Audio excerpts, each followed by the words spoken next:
How's it hanging, dudes? My name is Sean and welcome back to another Jurassic World Evolution video. Man, I am excited to cover this video today. You guys seen the thumbnail, you guys seen the title. This will be a 100% speculation video. I don't want to pretend like there's a bunch of parks built out there and let's, view them. No, what we're going to do today is we're going to discuss and speculate on some of the types of park builds that you might be able to create and what are going to be the limits, what are going to be how far you can go with each build, and will it be feasible in game to make money. But before that, you guys know the deal. Go ahead and drop a like, go ahead and comment down below. Please drop a sub if you haven't yet, and click that notification bell. Don't be that guy. That guy, don't be that guy. Click that bell. Come on. Anyway, so let's jump right into it. So, you're going to have your classic guy, the guy who goes through the regular game, and each dinosaur that he unlocks, he's going to make a nice little enclosure for it, and blah, blah, blah. That's going to be the most basic gameplay you see. That's going to be the most basic playthroughs that anybody will do, right? It's the most logical. It's how they build the game. It's how you're supposed to do it. There's nothing wrong with that. But what is the potential? Like, how far can you go with this? So let's say you want to make if you had the funds and if you advanced far enough in the game, let's say you just want to make a 100% carnivore park. Maybe that's what you want to do. Maybe you want to have nothing but velociraptors and tyrannosaurs and carnisauruses.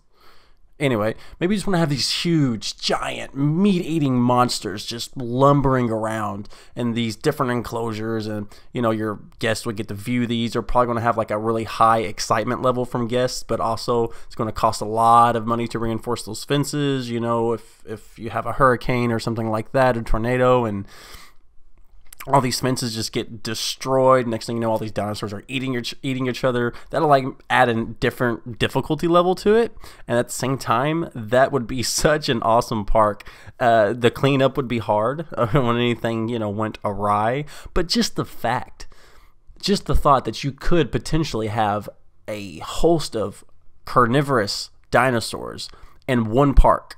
Not a bunch of, apatosauruses or bronchiosauruses, nothing, none of those, no sauropods, but actual flesh-hungry, Indominus Rexes just walking around in their enclosures, and that's what your guests get to see. How badass would that be? And the developers, I've already said that there's people out there who'll plop 30 little goat feeder places, and those have goats just walking around, and that's going to be their exhibit. There's going to be those people.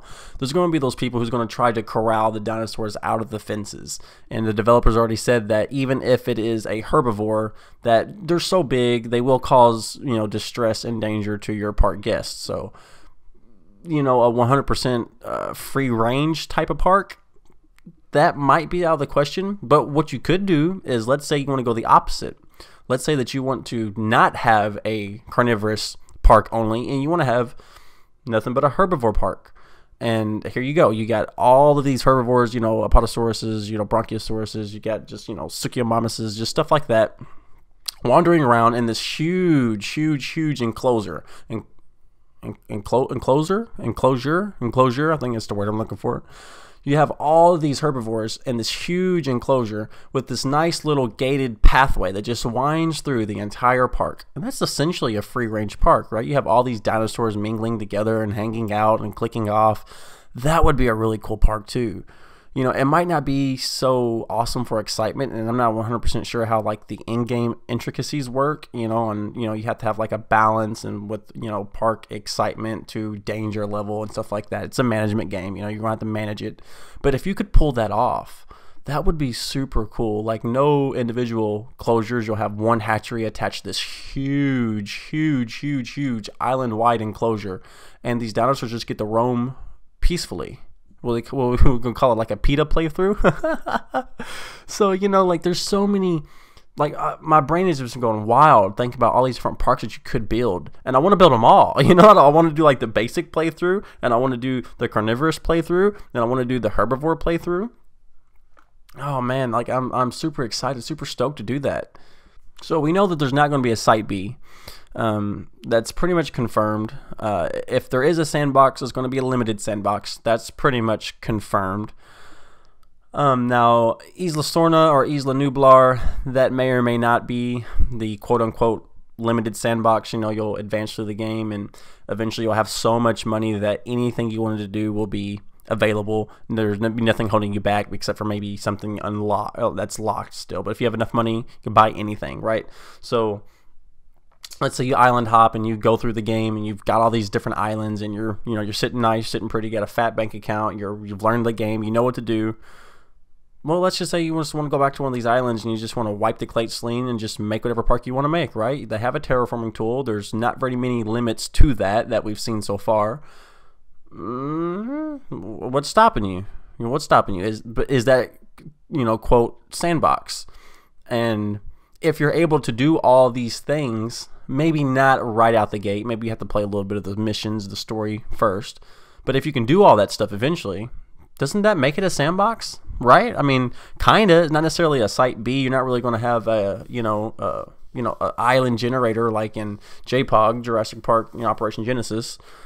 But so, I think we can all kind of look past that. Like because their developers have put so much time and effort into this game, like to the point to where, like, obviously an Apatosaurus with its huge feet isn't going to be able to walk up a hill like a regular, human, or even a different dinosaur would that has a different type of, foot structure.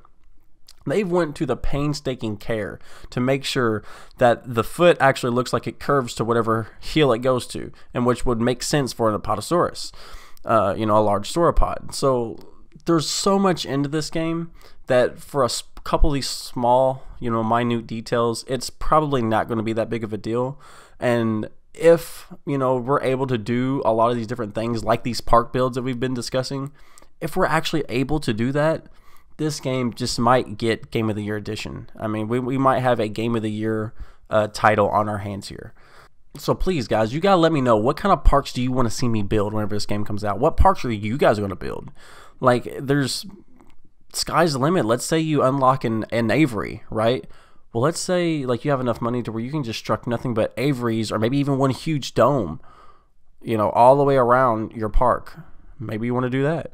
Or maybe there's a couple of these islands out here that look a lot more water oriented.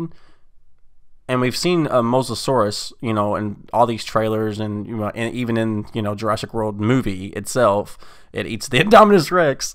So who's to say that you might not just have like a water world? You know what I mean? Nothing full of nothing but water type, monster. Or I guess you could call them monsters, but dinosaurs. For lack of a better word. But yeah, I mean, I've been racking my brain trying to figure out just exactly what park I want to make first.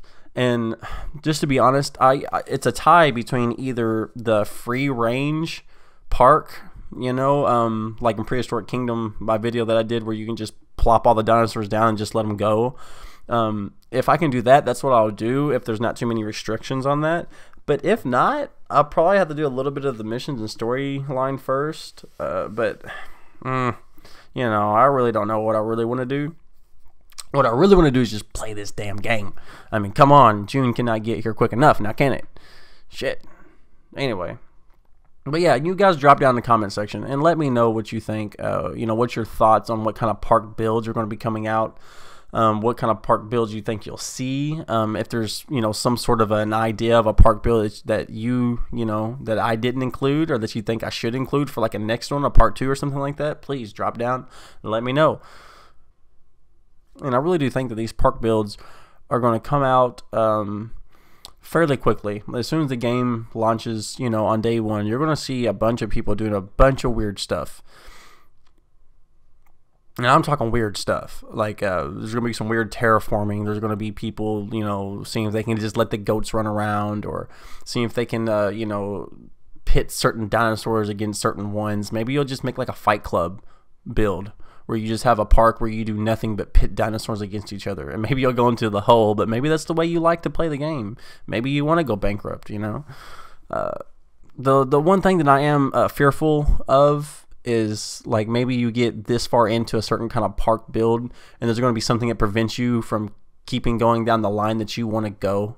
You know, like the developers have said that you can have like, you know, 50 Sukiyomimuses and that'll get you off the first island and into the next one, right?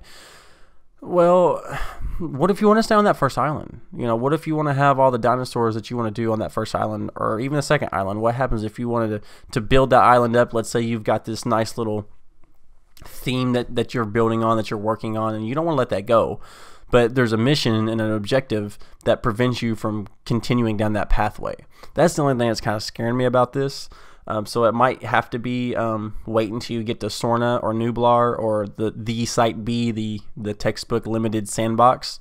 We might have to wait until we get there before we start seeing some actual stuff like that.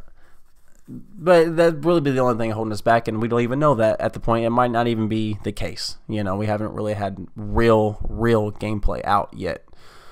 But anyways, if you guys like this, if you guys got any kind of parks you want me to include, talk about next time, hop in the comment section below. I'll see you guys down there, and hey, you know, I appreciate you guys like always.